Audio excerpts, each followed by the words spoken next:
Hi, I'm Dr. Tasreen Alibhai. I've been posting a series of videos on Hashimoto's thyroiditis and treatment considerations for Hashimoto's that is in addition to thyroid hormone replacement. Today in this video, I'm going to be talking about diet as a possible trigger in autoimmune Hashimoto's. So the most common trigger that I see in clinical practice and that there is research in is gluten. So if someone has Hashimoto's and they eat gluten, they may experience some level of cross-reactivity.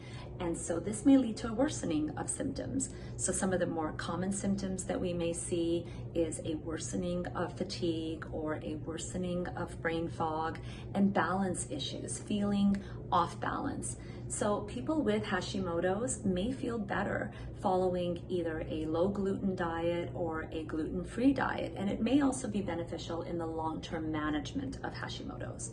So there was a great study that was done that looked at gluten in Hashimoto's, and they found that those people who avoided gluten saw a reduction in both of the antibodies, thyroperoxidase and thyroglobulin antibodies, which is what we see in Hashimoto's.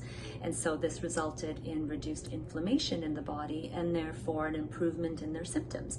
So somebody with Hashimoto's may experience an improvement in their symptoms by following either a low gluten or a gluten-free diet. The second common trigger is blood sugar, so either having too high or too low blood sugar. This may lead to a worsening of symptoms.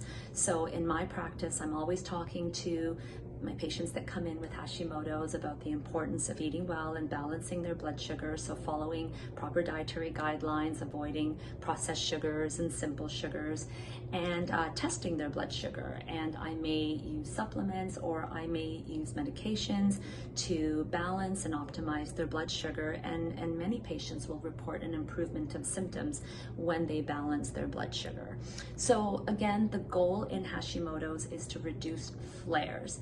And by reducing flares, reducing the inflammation and therefore the severity and the progression seen in their symptoms.